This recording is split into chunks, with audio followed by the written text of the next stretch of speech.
This podcast is proud to be part of the TalkSport Fan Network. TalkSport. Powered by fans. From an early kickoff in the Sunday League to the final whistle at Wembley. From local heroes to international icons, groundsmen to gaffers, grassroots to golden boots. When it comes to football, it's everyone's game.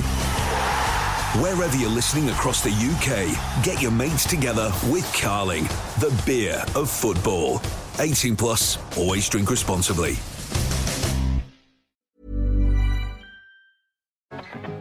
At BetMGM, we know how to put on a show. So we don't just do offers, we do golden offers like this. MGM Millions, our supersized jackpot where right now you could win over £21 million. Get ready for the golden era in online casino. BetMGM, it's showtime. Minimum 10p game stake. Terms and conditions apply. 18 plus. Please gamble responsibly.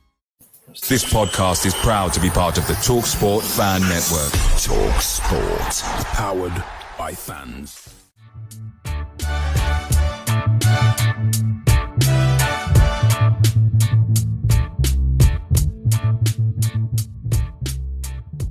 Welcome to the next edition of The Away End.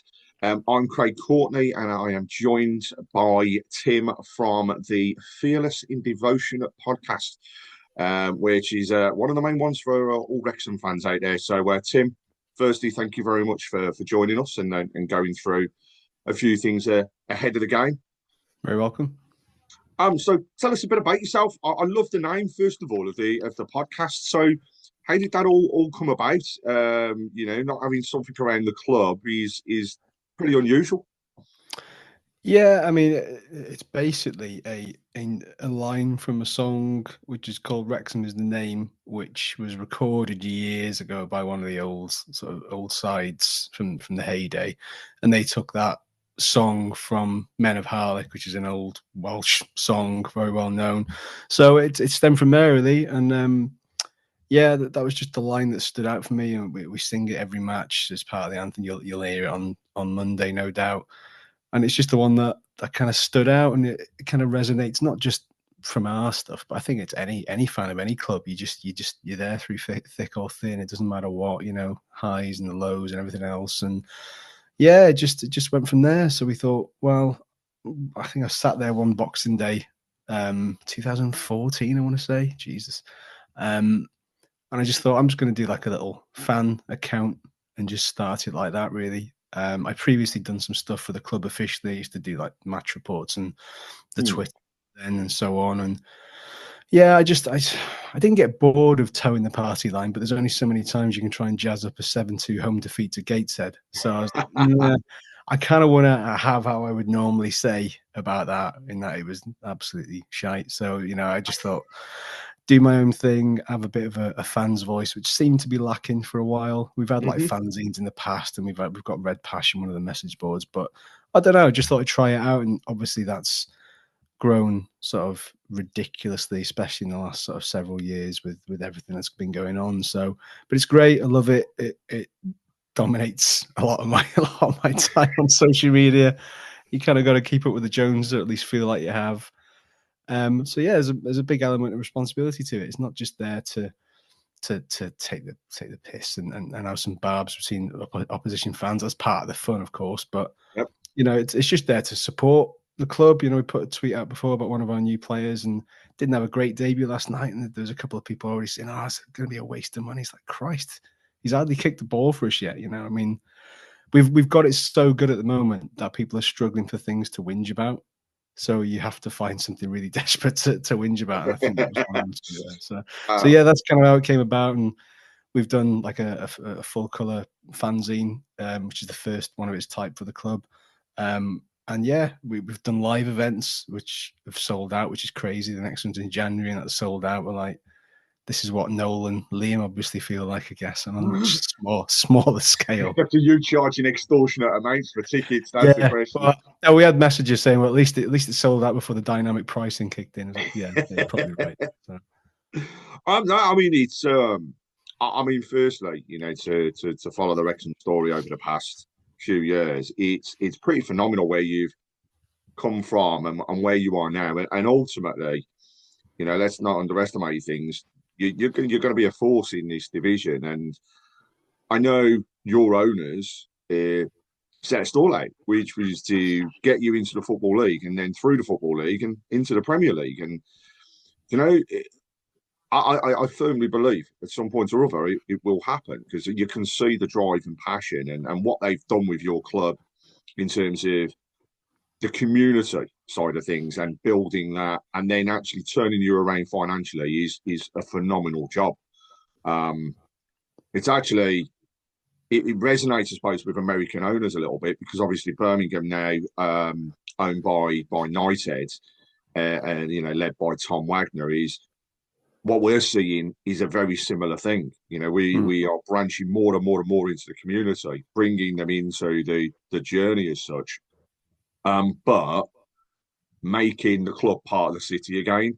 And I think that was one thing that I remember from watching the documentary when it first started was one of the first areas they set the stall out was, we want Wrexham to be known as Wrexham again and not as it had almost fallen by the wayside. So, you've got your film stars, you've got your Mr. Deadpool, you've also got the other parties involved, and they've brought some fantastic faces to your club. You see their videos I absolutely love. I've got to say I do like them.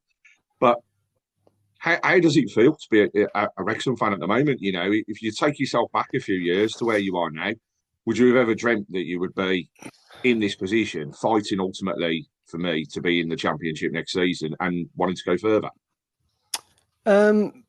I think initially no, but then the more it kind of unravelled with the takeover and both Rob and Ryan professing to have no football knowledge, we thought, well, at least they're being upfront about it.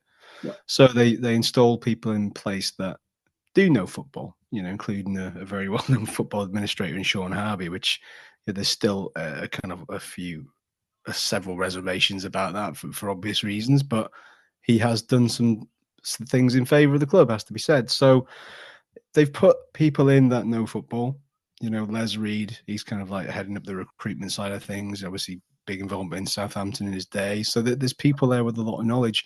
And I think the longer this went on, the longer we thought, well, they're clearly like wanting to, because the reputational damage for them is huge, especially for Ryan. I think it's probably leveled up a bit more on Rob's side as well. But I think for us, it was literally just get out the National League, because once you're in there,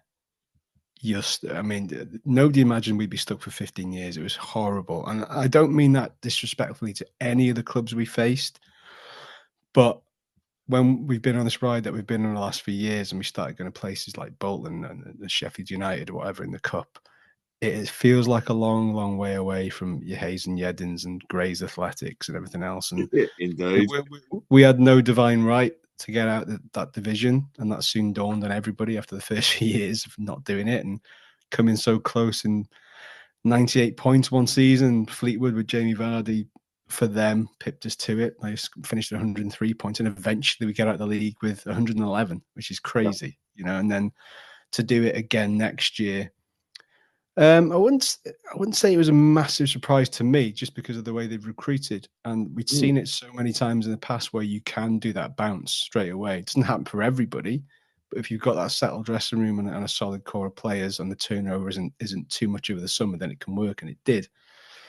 But to be sitting top of League One after 5 games with only two points dropped I think it's beyond anybody's kind of expectations.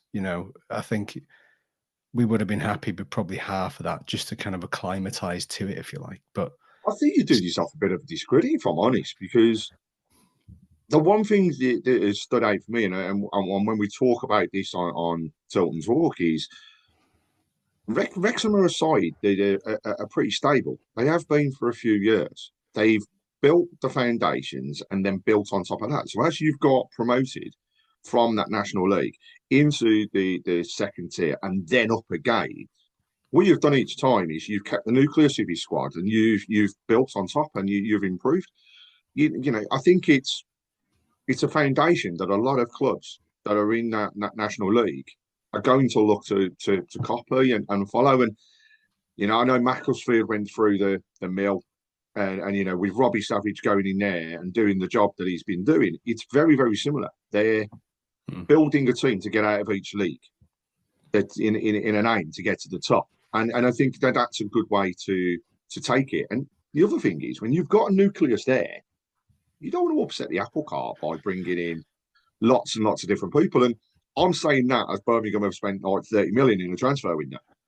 Well, with Chelsea, the obvious example at a higher level Exactly. is too many cooks spoil the broth. And I keep saying this kind of over and over repeatedly in the sense that I genuinely think that the dressing room at Wrexham, it's so close. Almost kind of like that old Wimbledon crazy gang spirit where you literally will fight to the death for one another off and on the pitch. And that's a key factor to all this, because you can go away and not see your teammates until 3 days' time when you're in training. But half of these are going out for coffee or golfing, that they're so tightly knit. And that to me is almost like winning 7 to 10 points before you've even kicked the ball. It's really a family affair. It's, you know, you're bringing everybody on that same journey. And when you've got that rapport and that I suppose it is camaraderie really, and the togetherness. That's the equivalent sometimes of an extra player, you know, and you're giving that extra 10% each time, and you know it's going to be needed in this league. I hold no hesitations in saying that despite bookies and various people saying Birmingham will be up there for promotion, right? I take nothing for granted. I'll desperately want it to happen. There'll be no Birmingham fan that says I don't want it to happen. But we've got to be realistic and say it's going to be a fight. It's not going to be easy. People aren't going to roll over and let us go and tickle their tummies and everything else. Far from it. You know, we've seen it in our first few games. People are coming, setting a stall out, not wanting to be beat. We've been lucky. We've got results. We've played some decent football, but there's also some times when we've sat back and actually let teams attack us, which to me is extremely dangerous. And you know, come Monday, for me, well, it could be a complete and utter high-scoring game, or we could have a complete damp squid. You know, it is one of those where it's really, really hard to predict. Obviously, we all want to see the high-scoring game, but you know, sometimes those damp squids actually just show how good teams are, and you know, keeping each other out is going to be key. You've got a striker that wants to just go and score for fun. We've got Alfie May, who is just scoring. It's something like every time he's touching the ball at the moment, he's putting them away, and he's got the expertise and knowledge of the league. And then on top of that, we've spent big on Jay Stansfield, you know, and I think against yourselves, that's going to be the first time in the league that he's actually having an opportunity to have a run out. He's at St Andrews at Knighthead Park in front of another full house. I mean, it's scary. I say it each time, but as a Birmingham fan, getting relegated and then selling out the first 3 games of the season, it's just brilliant. More season tickets than ever. You know, it's very similar to yourselves in terms of the increased volume and stuff. So I look, and it's been, you know, it's been interesting when I do all the reading up and I kind of look back over the time of the teams when we're playing them. It's not very often that I have to go back as far as what I have to actually play and look at when we've last played a team. But it really is a fair few years since Birmingham have come up against yourselves. But also, you know, over the past 5, it really does go. It's back over tens of years. It's you know, the record for Birmingham is actually decent reading. It's 3 in the last 5, 3 wins, a draw, and a loss. Last time we played, I believe, was the League Cup, and Birmingham won 4-1. But that was back in 2006. So a lot. So much has happened over those years. It's ridiculous. You know, from winning a League Cup to being relegated out of the Premier League, you guys being in that National League, getting out of it, getting yourself promoted. We've almost done roles reversal. So it is, for me, a good time for us to meet. And I think it does make Monday a good game. We'll come on to, what we think will happen and stuff like that shortly. But, I mean, tell me about, Wrexham and the way they've started the season. You've mentioned briefly that it's almost like you're taking half of what you've got. But where do you think, realistically, you'll be at the end of the season? And do you think you'll continue to expand, come January and the new window being open? Do you think you'll expand on your team if you're in a position to go for it? Do you think you'll go for playoffs and promotion again?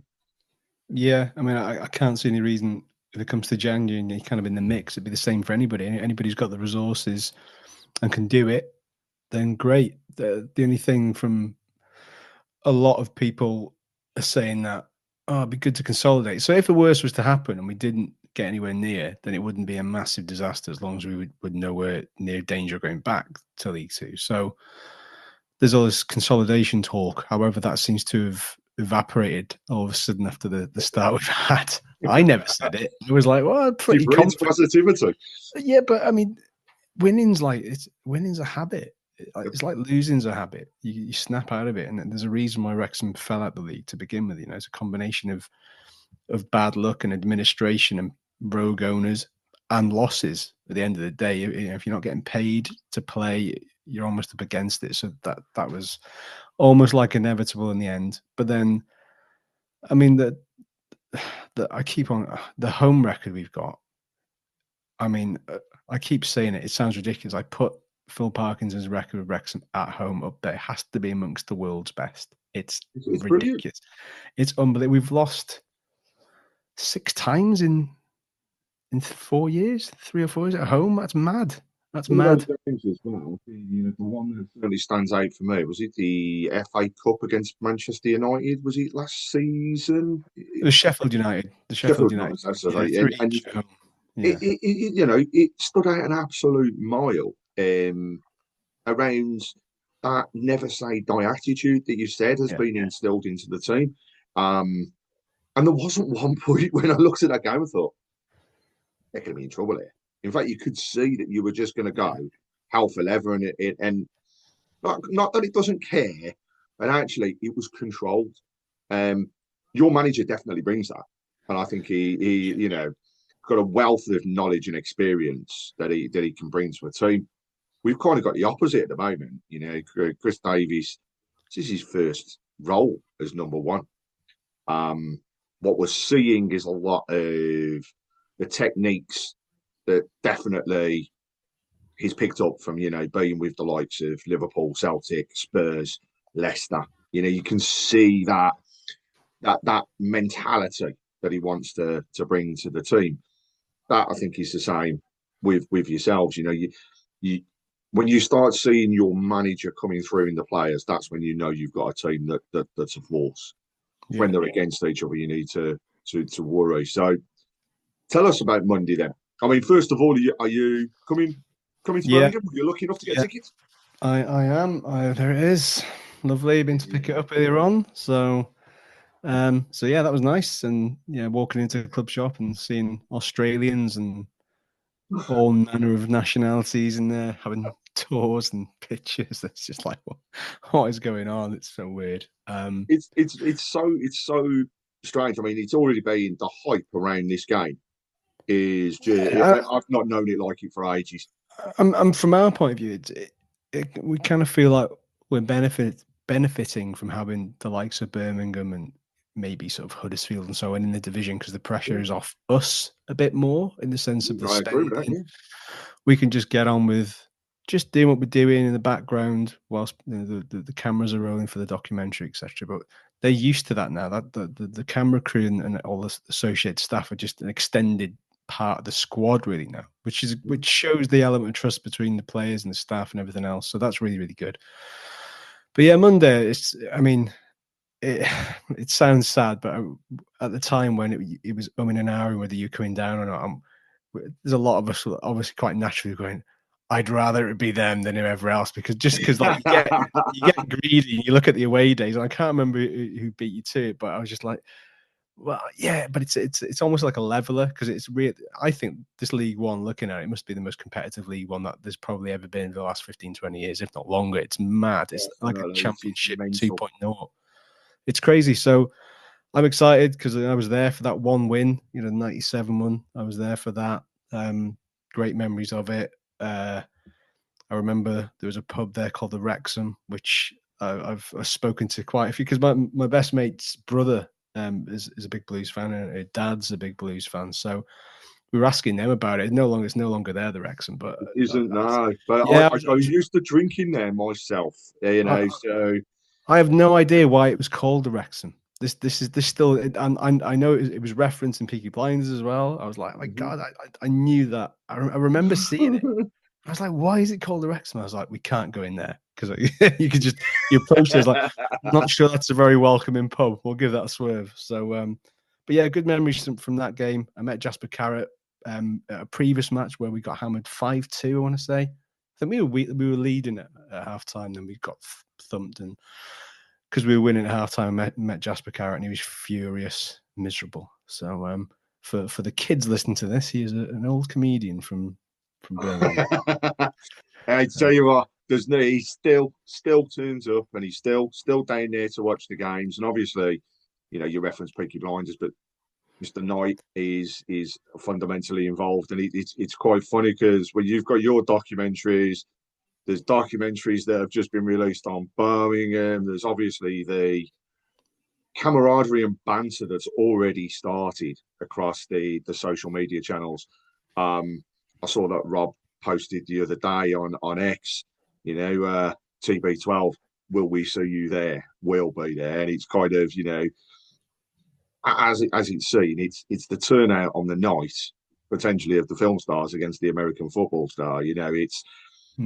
It's going to be absolutely daft. Security around St Andrews will be mental. But I'm looking forward to it. I think it really does. If it pays out the way that the league has started so far, it's got a great game written all over it. Yeah, and I think for us, if we get anything there, then for me it'll feel like, oh yeah, now we've arrived, because we had some lads on from the Peterborough podcast before we played them. And bless him, Charlie, one of the younger lads on their pod, he's a bit younger, probably 17, 18. He kind of said, oh, I genuinely think we're going to beat you 5-1. And we were like, wow. He'd spoken so well up until that point. He goes, we're going to beat you 5-1. I'm like, okay. And he proceeded to tell us why they were going to beat us. And he said, you're not really been welcomed into League One yet. And obviously we went there, we beat them. So we clipped up all that on the pod. It went a little bit viral. He got a bit of stick for it, bless him. I felt a little bit bad, but it was funny. But I think if we are going to get a welcome to League One, it's probably Monday. And I think, in a weird way, because of the position we find ourselves in, it wouldn't be the end of the world if we were to come away from there with nothing. But by the same token, there's no reason why we can't come there and get something, because of the start we've had, because of... From an early kickoff in the Sunday League to the final whistle at Wembley. From local heroes to international icons, groundsmen to gaffers, grassroots to golden boots. When it comes to football, it's everyone's game. Wherever you're listening across the UK, get your mates together with Carling, the beer of football.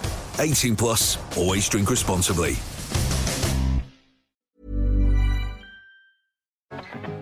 At BetMGM, we know how to put on a show.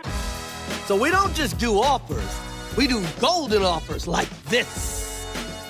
MGM Millions, our supersized jackpot where right now you could win over £21 million. Get ready for the golden era in online casino. BetMGM, it's showtime. Minimum 10p game stake. Terms and conditions apply. 18 plus. Please gamble responsibly. The element of our team is probably gelled more solidly than yours at this particular stage of the season. Yep. But everybody's going to be up. I think there's 100% going to be a sending off in it. I think it's going to be turbocharged. Somebody's going to get clattered. Yeah, it's gonna be crazy. It's gonna be crazy good. I mean, everywhere we've been so far, we've been loud. We're gonna have to be especially loud on Monday, I think. I mean, the atmosphere at St Andrews and Knightshead Park has been electric since this season. It's just been unbelievable. As we mentioned before, started recording, another sellout, and it's ridiculous. People now reselling tickets, and then those tickets getting purchased. So there's almost like a waiting list ready to get in there. So the feel good factor is well and truly back. And one thing I will say is it does resonate in the atmosphere. It's definitely the ground of old, the ground that Alex Ferguson famously said he would rather go to Galatasaray than come to Birmingham to play because of the atmosphere, and that's something we've been sadly lacking. So we've talked a little bit there about players and things like that, but tell us who we should watch out for the most as we go into Monday's game. And I know it's quite tough, especially as you've had such a good start, because you could name all 11. But, if there were two players to watch out for, who would they be and why? Probably George Dobson, midfielder that we got from Charlton Athletic. He was Charlton's captain, and then for some bizarre reason, he kind of was about to join a team in Hungary. Not even a top flight Hungarian side. I think they were the first division or something, or second division. And that didn't fall through because I think he wanted to keep his family in the UK. I'm not sure what the circumstances were around it, but he'd worked with Parky previously. So Parky was well aware of him, but it's just so good. Like, better than any of us ever imagined he would be in terms of defensive midfielder, but just breaks at play, harasses, he harries, he's just on you. Like, no let up. He's like a one-man press without the need. The proverbial rat by the sounds of it, all over everybody like a rash. Yeah, horrible. But like, when he wins the ball, he doesn't dawdle. When he's won the ball, he's already picked his pass before he's won it. He's looked and gone, right, and if I'm winning it, it's going that way. So I like players that are already 2 steps ahead of the game, because that's rare. It's rare at this level. I think it's rare at most levels, but he's really good. He's the early player, a very early player of the season intended. That's how much of an impression he's made on an already very well established midfield. So I'd say him. Can't really say Mullen at the moment because he's still coming back from injury, although he did score an amazing goal against Salford in the Bristol Street Motors Trophy last night, which was a very good goal. It's almost dead easy to go for attackers, isn't it, when you sort of predict something like this? I kind of don't want to. I think I'm going to stick with a midfielder. I'm going to stick with a defender, right? So we've got a young defender called Max Cleworth. I think he's only 22. He's made 100 appearances now for Wrexham. He's ridiculously good.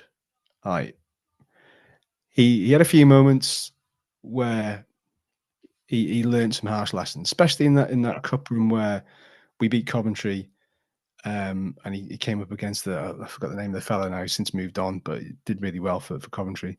And then he had a bit of a rough time against Sheffield United in the replay. So, but since then he's kind of bulked up.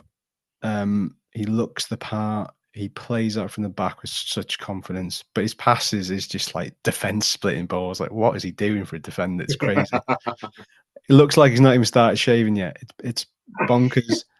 And I think we talk about a Conquering goal that we got from Arsenal as a sellable asset and all these other players. But I genuinely think he's probably the one that, if we were in a position where we had to sell or somebody came in with a ridiculous bid, it would be for him, because he's just showing all the promising signs of somebody who can go to the top of the game, whether that's with us or with somebody else. And if he was to go tomorrow to, I don't know, Southampton or Brentford or something, nobody would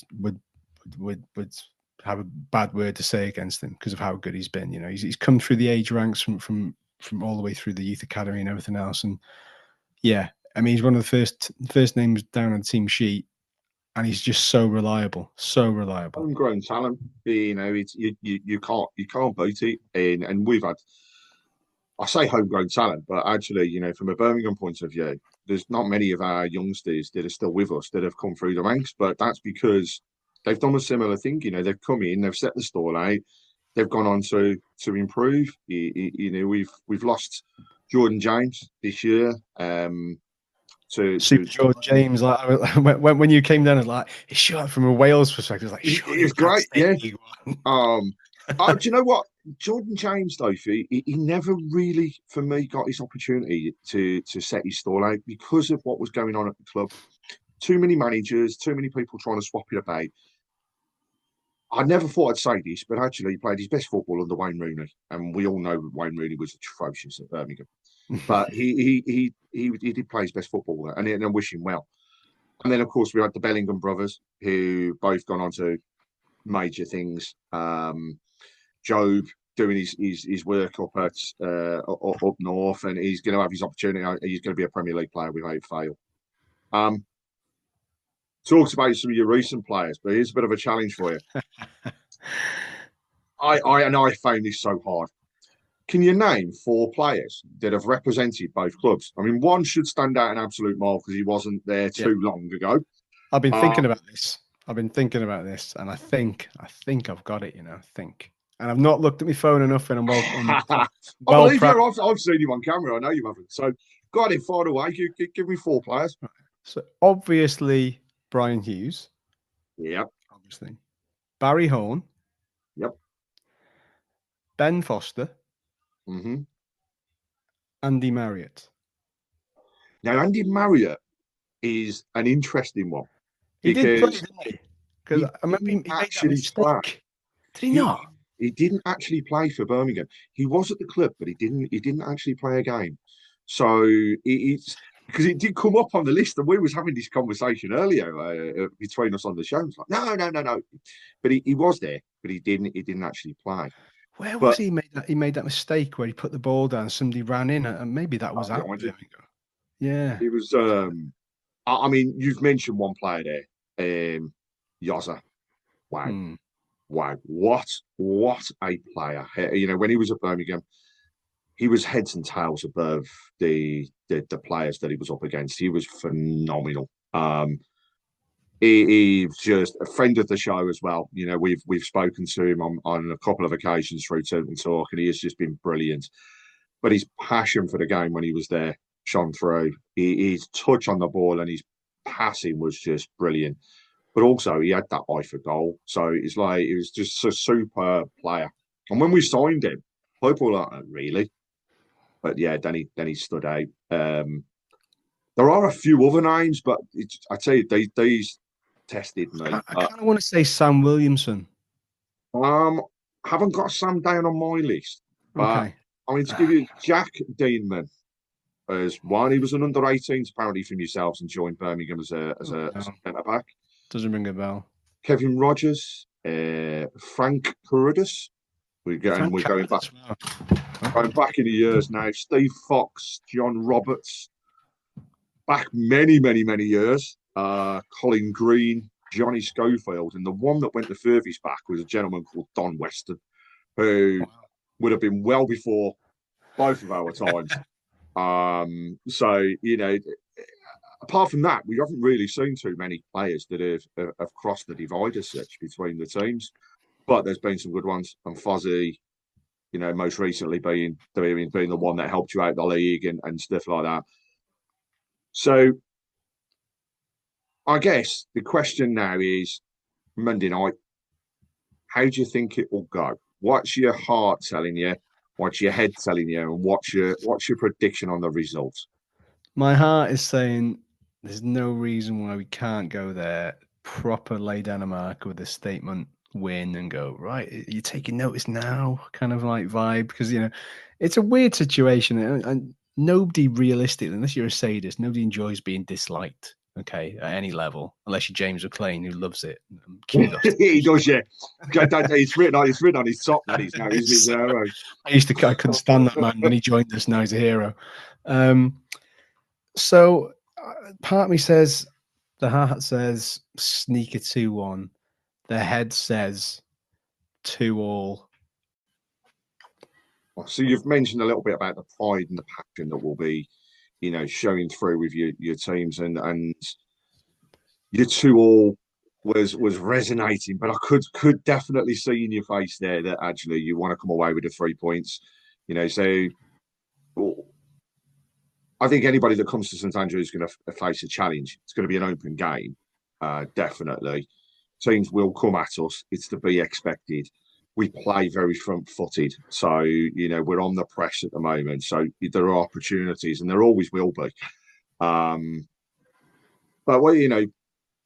Carl, you're wearing your heart on your sleeve a little bit with the 2-2. What do you honestly think? What do you want to come away with? Well, yeah, obviously you want to come away with a win just to sort of keep the foot on the gas with the start we've got, and it's anything. Anybody who goes there and wins is a statement victory. You ask your Walsall fans in that trophy last week. I mean, yeah, it's a point with a penalty shootout, but they will be loving that. They won't let you forget that for a while. So, no, we've had it already.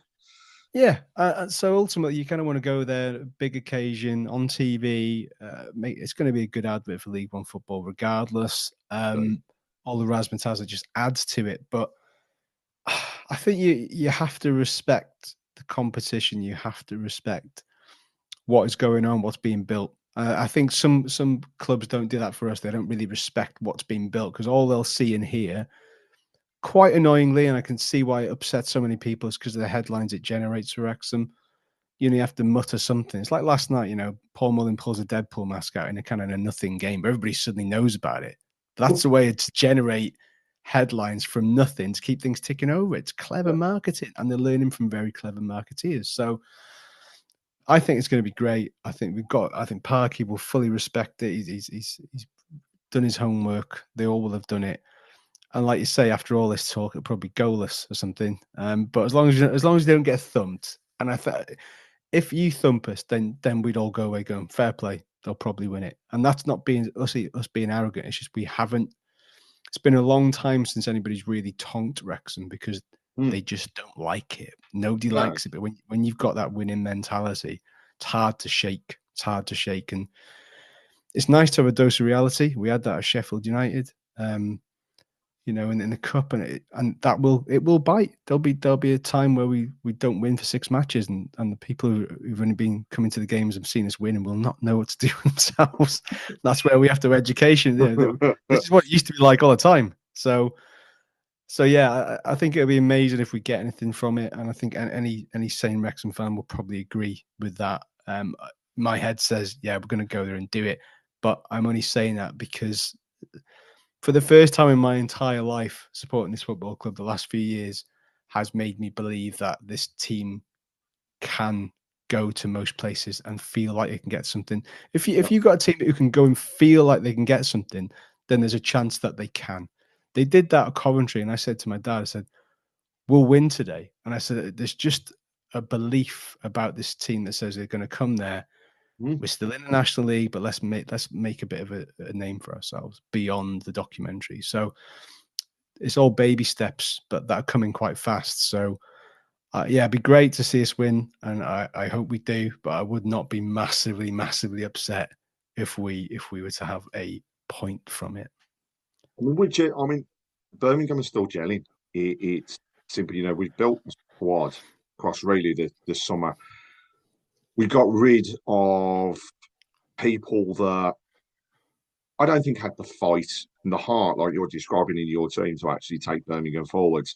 And they've kept the people that they could, and Davies set his stall out. He knew which players he wanted, and that's the way it's very much stayed. We've brought in some new faces. We've brought in players that are all fighting for every single position. So it's been such a long time that we've had a position where, it was described earlier on to me actually as being a club that actually has 2 squads that's capable not only of doing well in this league, but actually getting promoted out of it. And that is a first for such a long time. Knighthead set the stall out to put that to us. I think Wrexham and Birmingham are similar in the sense that they're no longer clubs that are vehicles for stepping stones for ambitious footballers, where you go, if I get that move to Birmingham and I put myself in the shop window, maybe I can get to the Premier League, And we've been lucky enough that we're not in that position anymore, where we have to sell our best players because we don't have to. Where players who come here don't want to leave because they're on to a really good thing, even if they're the worst footballer in the room. Well, that's the key. Yeah, but it puts your profile up. Like one of our players, Sam Dalby, who's striker, he's not really done amazingly well for us, but he's managed to secure a loan move to Dundee United in the Scottish Premiership. Not bad at all, really. And if he can go there and knock 15, 20 goals, then great. Everybody's happy. So I think it gives it like an elevated status about it, and a lot of agents are pushing players our way. But Parky does his homework. He's got this dickhead test, as we kind of call it. And if you are one, you ain't getting in the dressing room. Maybe one have slipped the net, but he's still there and he's knocking in goals. And it's just a great time, honestly. It's a great time. None of us would change it. Some of us would. Some of us who kind of prefer the doldrum days and in front of 3,000 people. But it's like every dog has his day, And I remember when you were in the Premier League and Gary and all these players think, how has that happened? And I remember when Bradford were there and Duel, and you're thinking, Brighton are the example of which every club should be looking to replicate. We want to be, you've got to build your way up, get yourself there, stabilise, and once you're stabilised, then push on. There are too many teams that try and run before they can walk, and they come unstuck. It's fair to say that we've been badly owned, badly ran for many, many years. Similar to yourselves, we had people come in that knew nothing about the game. Knightheads, Tom Wagner will, I'll be honest and say, I knew nothing about it. But what he did was he brought in Gary Cook, and Gary Cook had the knowledge and expertise as CEO from the Man City days to when he's gone out to Saudi Arabia. He is a Birmingham fan, so he knew what would make the club tick. And that key thing, and that very first thing was, how do we get the fans back? And, they stuck by the stall. In the first couple of days, they made communications and announcements. They stuck by that. They continued it. We were unlucky last year. But did we deserve to stay in the league? Not in the way we were playing. Hit the reset button. We're going into this. This is the chance and opportunity now to build and go forwards. Come Monday, I think it's got a high scoring draw. I want Birmingham, as every fan would do. You want your team to win. I just think it's got a high scoring draw on it.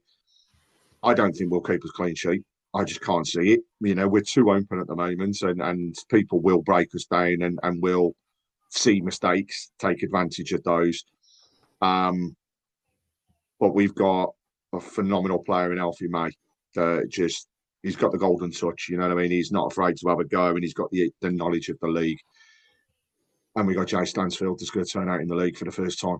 It's just, if I was to be a complete betting man, I'd have money on both of them scoring during the game. It's one of those that's going to be predicted. But like you say, we're in front of the cameras. It's a great game for Sky. We all want it to be that. A game that basically goes, actually, League One is worth watching. It's not all teams. They've only got 5-6 days, and they're not bothered about them. No, we want this to be the one where people are watching, and we all know the cameras are going to be on the people that normally are behind there, in front of the cameras, and the big boys are going to be out to play. So your owners are going to be there. I know our owners will be there. You never know. We might even see good old Tom Brady turning up as well. So it'd just be phenomenal if we had the whole lot. But I'm really looking forward to it. I think it's got atmosphere is going to be amazing, and it's going to be a great game. So thank you for sparing us the time to go through. It's a great insight to the way your club has been, and I hope and wish you all the very best, as I say to every team, apart from when you're playing Birmingham, and at which point I want you to have the worst games of your season. We just dropped lucky after many years of rotten luck, and everybody has their time in the sun. It just depends how long you're there for, I guess. Indeed, and we all know that, especially in this country, the sun doesn't stay out very long. Thank you. Here's to a great game on Monday. And as with all of these, I'll sign off by saying thank you very much and keep right on. Cheers, mate. Thank you.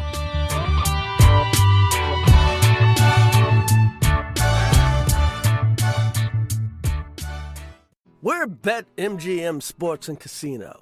We know things aren't always golden. That's why we offer you the tools to keep your place safe. Set timeouts to always ensure you take a break when you feel like you need it. Set reality checks so you know exactly how long you've been playing. And set deposit limits to help control what you spend. Stay golden with BetMGM. Play responsibly. 18 plus.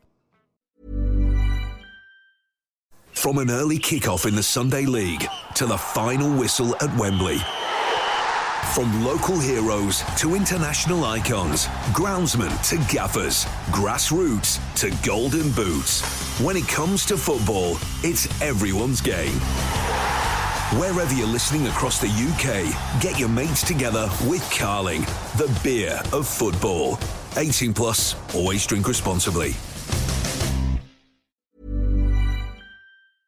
This podcast is proud to be part of the TalkSport Fan Network. TalkSport.